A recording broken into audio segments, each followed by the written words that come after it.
दूसरा प्रेजेंटेशन जो है स्टूडेंट है माशाल्लाह सैफ काजिम जो sociology में undergraduate हैं, जूनियर हैं यूनिवर्सिटी ऑफ टेक्सास में, और सैफ का ये दूसरा सेमेस्टर है उर्दू में. सैफ साहब तशरीफ़ लाइए. Assalamu alaikum. Adab, namaste.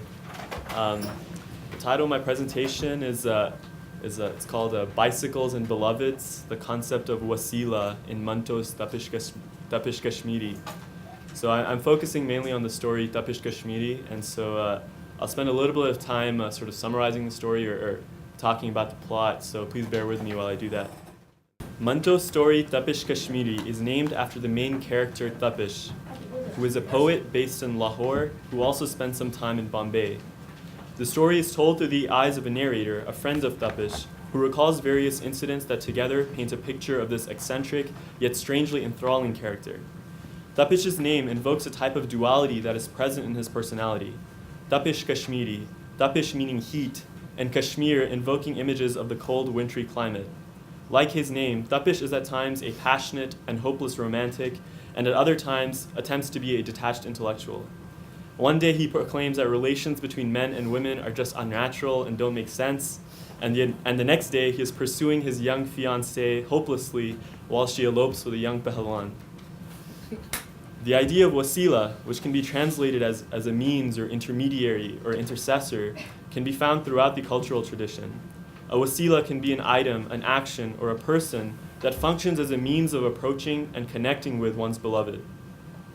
The poet Mir states in his couplet, Kuch wasila nahi jo usse milun, sher ho yar ka shaar e kaash, which can be translated as, I have no wasila or intermediary to meet him, if only poetry was the practice of the beloved.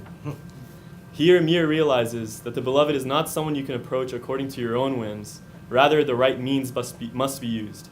This is why he, in a tongue-in-cheek way, laments the fact that poetry is not an occupation of the beloved, otherwise Mir surely would have won him over by now. My argument is that in Tapish Kashmiri, Manto explores this relationship between the lover, the beloved, and the wasila, specifically focusing on how the lover interacts with the wasila.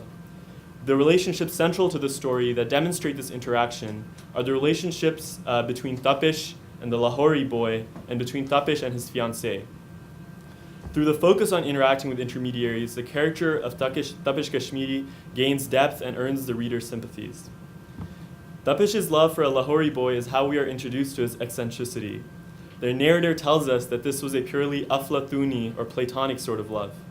How exactly Tapish falls for the boy, we don't know, but we do know the lengths to which Tapish goes to approach him.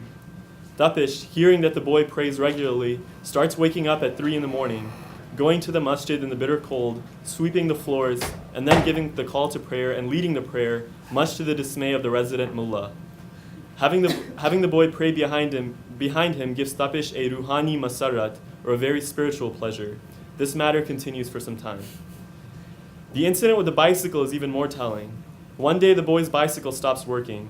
Tapish takes the cycle from the boy's servant, carefully takes it apart, cleans it, and then takes off and rips his own designer shirt apart to dry the scraps, and then fixes the bicycle back together.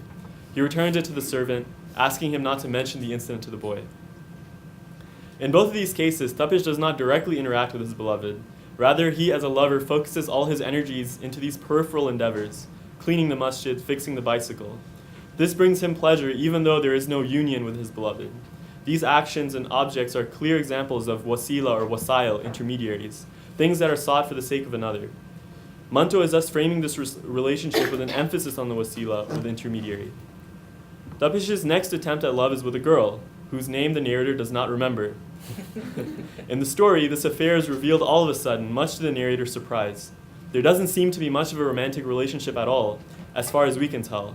In fact, Tapish insists that there is no haramkari or illicit premarital relations going on. Instead, Tapish finds other ways to express his love. He insists that the narrator take photographs of the two together. He invests a lot of money into the preparation of their marriage, giving much of it to her father. He buys for her and her family clothes and furniture, and even plans on living with them so that she doesn't get depressed. When the girl's father suddenly contracts cholera and dies in a few days, Tapish arranges for his funeral. Little does he know that in this time the girl has fallen in love with a young pahalwan, or wrestler. One day they decide to elope. When Tapish finds out, he rents a bicycle and pursues the car in which they are escaping, believing that his beloved has been kidnapped. He would have caught them, but he crashes, getting seriously injured in the process. After a few days of recovery, Tapish, to everyone's surprise, begins wearing women's clothing. They were the same clothes that he had gotten made for her. Again, in this relationship, we see the focus on the intermediaries. Still deprived from union with his beloved, Tapish finds pleasure in investing himself into material expressions of his love: the money, clothing, photographs, and sofa set.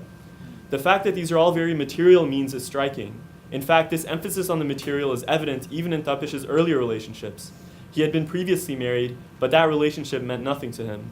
The evidence given for this was that he never set his wife up in a house. Thus, it is these material objects, or wasail, that gave meaning to his relationships.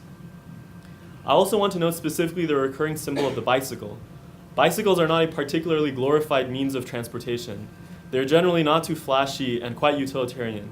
A bicycle is probably not the most fitting choice for a dramatic climactic chase, nor is it often a prized possession that warrants great care and treatment.